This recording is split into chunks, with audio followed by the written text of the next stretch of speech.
का कुछ पार्ट तो अर्थ के द्वारा एब्जॉर्ब कर लिया जाता है और कुछ पार्ट वापस रिफ्लेक्ट कर दिया जाता है, यानी कि वापस भेज दिया जाता है।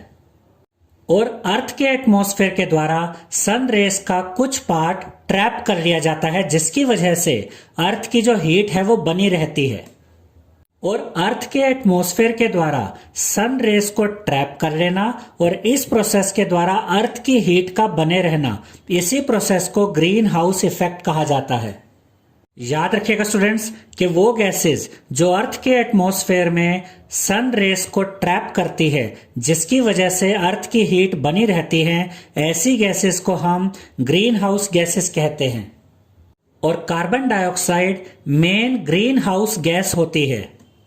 अब आपके लिए इस आंसर को समझना आसान हो जाएगा। The warming up of the Earth's atmosphere due to the trapping of sun's heat rays by carbon dioxide gas in the atmosphere is called greenhouse effect। यही हमने अभी आपको समझाया था स्टूडेंट्स कि अर्थ के एटमॉस्फेयर में ग्रीन हाउस गैसेज होती है, जैसे कि कार्बन डाइऑक्साइड गैस। और ये गैसेस अर्थ के एटमॉस्फेयर में सन की हीट रेस को ट्रैप कर लेती है, उन्हें वापस नहीं जाने देती, जिसकी वजह से अर्थ के एटमॉस्फेयर में हीट बनी रहती है। और इसी प्रोसेस को ग्रीन हाउस इफेक्ट कहते हैं। The warming of the earth produced by green house effect is important for the existence of life on earth. इसका यह मतलब है स्टूडेंट्स कि ग्रीन हाउस इफेक्ट की वजह से अर्थ का गर्म हो जाना अर्थ पर जीवन के बने रहने के लिए बहुत जरूरी होता है, क्योंकि अगर ग्रीन हाउस इफेक्ट नहीं होगा तो अर्थ का जो एटमॉस्फेयर है वो ठंडा हो जाएगा और अर्थ पर जीवन पॉसिबल नहीं होगा। The problem arises when the amount of carbon dioxide gas in the atmosphere increases too much, leading to the excessive heating of earth's atmosphere. इसका यह मतलब है स्टूडेंट्स कि प्रॉब्लम तब क्रिएट होती है जब एटमॉस्फेयर में कार्बन डाइऑक्साइड गैस की क्वांटिटी बढ़ जाती है, जिसकी वजह से ग्रीन हाउस इफेक्ट भी बढ़ जाता है और अर्थ का जो टेम्परेचर है वो बहुत ज्यादा बढ़ने लगता है।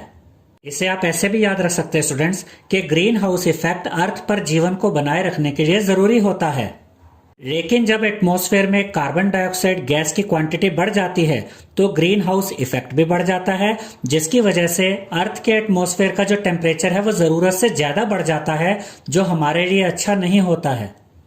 ये भी याद रखिएगा स्टूडेंट्स कि अर्थ का जरूरत से ज्यादा गर्म हो जाना ग्लोबल वार्मिंग कहलाता है। 9th क्वेश्चन में हमसे कहा गया students, prepare a brief speech on global warming, You have to deliver the speech in your class। इसका यह मतलब है स्टूडेंट्स कि आपको ग्लोबल वार्मिंग पर एक स्पीच तैयार करनी है और अपनी क्लास में यह स्पीच सुनानी है। Global warming is a serious threat to earth. इसका यह मतलब है स्टूडेंट्स कि ग्लोबल वार्मिंग अर्थ के लिए एक बहुत बड़ा खतरा है। The continuous increase in the average temperature of the earth is called global warming. इसका यह मतलब है स्टूडेंट्स कि जब अर्थ का एवरेज टेम्परेचर लगातार इंक्रीज होता रहता है, लगातार बढ़ता रहता है, तो इसे ग्लोबल वार्मिंग कहा जाता है। It is caused by the excessive heat trapped by the green house gases like carbon dioxide.